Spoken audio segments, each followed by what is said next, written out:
first of all, if you're going to finish something, you're going to lose sight of why you started at some point or at many points along the way. That's not weird. I think people make that mean too much. Oh, it's like when you're in a relationship, you're like, I'm kind of not feeling this person anymore. And it's like, that doesn't mean anything necessarily. I'm like, yeah, I'm married, but probably won't. Yeah. I mean, my husband and I have been together for a decade, and I don't always, I'm not always like, yeah. And he's not always like some days he's like, I want to toss her out the window. So like, Yeah. because I'm Oh not, my God, that I'm, is such a good parallel because it's also, that kind of new relationship energy. yeah, Like we don't expect that, not if we've got any sense, any maturity, we don't expect right. that to last 10 years into a relationship, but we so do expect that new relationship energy to last however many With months, creative years down. Yeah. projects. Oh my Well, gosh, yeah. and many people expect it with their marriage without putting any work in to make Mm, sure that it happens, to keep making your creative project interesting to you. And you mm. need to do that. No creative project is inherently interesting forever. Nothing is. Yeah, love that. You need to create the conditions under which it's interesting. And right now I'm writing a book with a friend of mine. We're writing a book on partnership, and we have a book editor, and we're paying her, and we have meetings with her. And for a while we were missing our deadlines. We were just not writing at all. And then her meeting comes up and we're like, oh crap. So we told her, hey, it, this is what's happening. So what we want to do, so that you're not, she was chasing us a little. We're like, we don't, that doesn't align with who we are. We're not going to have you chase us. What we'd like to do is we're going to keep paying you.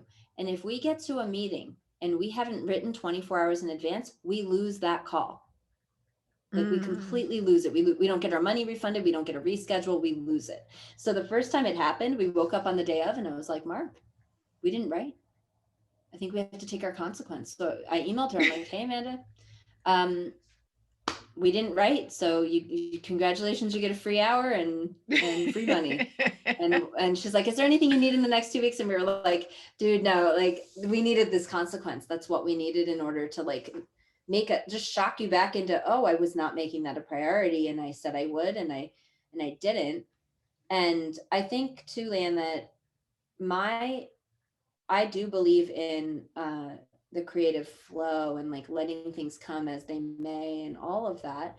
But I also had this thing happening for me where I felt like I have this very strongly held belief that I have to have the flow and I have to have freedom and no deadlines in order to write or in order to make music.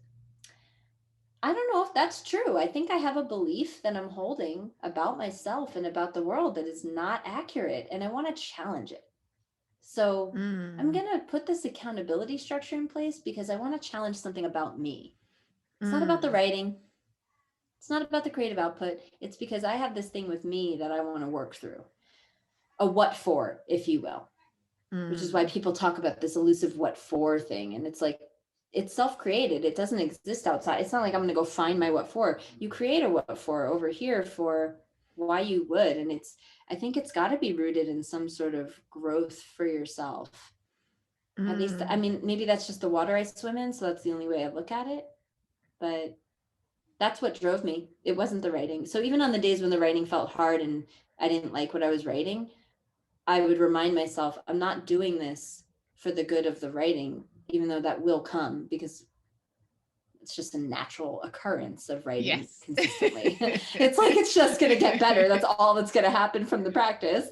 And my capacity to be with my bad writing is going to expand, which will naturally make Mm. me a better writer, right? But I want to challenge this thing. I don't want to believe this anymore because Yeah. then I have a choice on how I want to work. Do I want to work inside of deadlines? Do I want to not?